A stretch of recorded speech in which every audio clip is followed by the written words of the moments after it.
नमस्कार। आज हम लोग बात करेंगे आलिंगन की। अर्ध आलिंगन और पूर्ण आलिंगन। आलिंगन करने के लिए जब हम लोग पूर्ण आलिंगन करते हैं तो हम लोग सबसे पहले उत्पत्ति पोजीशन बनाएंगे। उसके बाद सर्कुलर मोमेंट में हम लोगों ने इस तरह से आगे, आप देखेंगे ये हाथ पूरा नहीं खुलेगा जिस तरह से, और आपकी जो चेस्ट है वो आगे।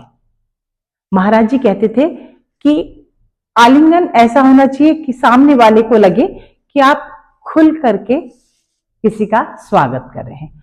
आलिंगन मीन्स किसी को स्वागत करना, किसी को गले लगाना प्रेम से। तो यहां पर हम लोग जो अपना सर्कुलर मूवमेंट है वो कुछ इस तरह से, और हाथ जब यहां है तो ऐसा लगना चाहिए थाल पकड़ा है। तो इस तरह से हम लोग आए और हमने आगे ऐसे आलिंगन कर रहे हैं। वापस सिंपली अगर हम करते हैं तो इस तरह से लिया और वापस लिया, लेकिन यहां पे हम आलिंगन यदि किसी को गले लगा रहे हैं तो हमने हाथों को इस तरह से लिया और वापस अपनी जगह पे आ रहे। दूसरी ओर हम लोग अर्ध आलिंगन। अर्ध आलिंगन में इसी तरह से हमारा जो हाथ है, यह हाथ खुला है और हम एक हाथ से अपने साइड में इस तरह से गया और हाथ यहीं पे,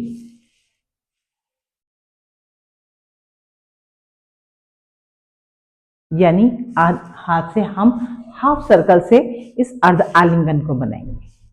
अब डिपेंड करता है आपकी स्टोरी में कि आप गले किसको लगा रहे हैं। तो इसमें हम क्या करते हैं, यदि हमने एक छोटे बच्चे को आलिंगन कर रहे हैं, छोटे बच्चे को गले लगा रहे हैं, तो हमारा जो हैंड मूवमेंट है वो नीचे आएगा। हमने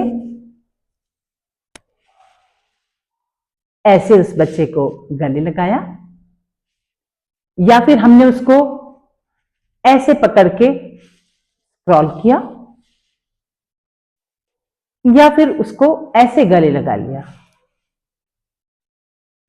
जैसे आपकी स्टोरी होगी उस हिसाब से आपका पूर्ण आलिंगन होगा।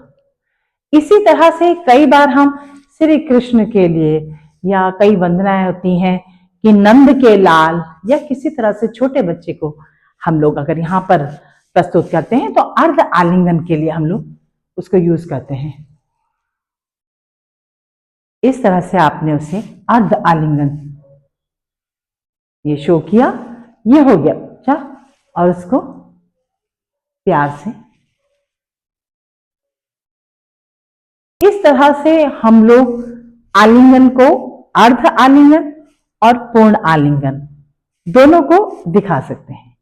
लेकिन सिंपल अगर हम हस्तक सिर्फ अपने बिगनर्स को सिखाते हैं तो हम इसको इस तरह से सिंपली लेते हैं अपनी ताल के अनुसार। हमने करा 1 2 3 and 4, 1 2 3 and 4। वैसे ही 1 2 3 and 4, again 1 2 3 and 4, 1 2 3 and 4, 1 2 3 and 4, again 1 2 3 and 4, अर्धालिंगन 1 2 3 and 4। I hope आपने इस लेसन से काफी कुछ सीखा होगा। अगले लेसन के लिए दोबारा मिलते हैं। Thank you.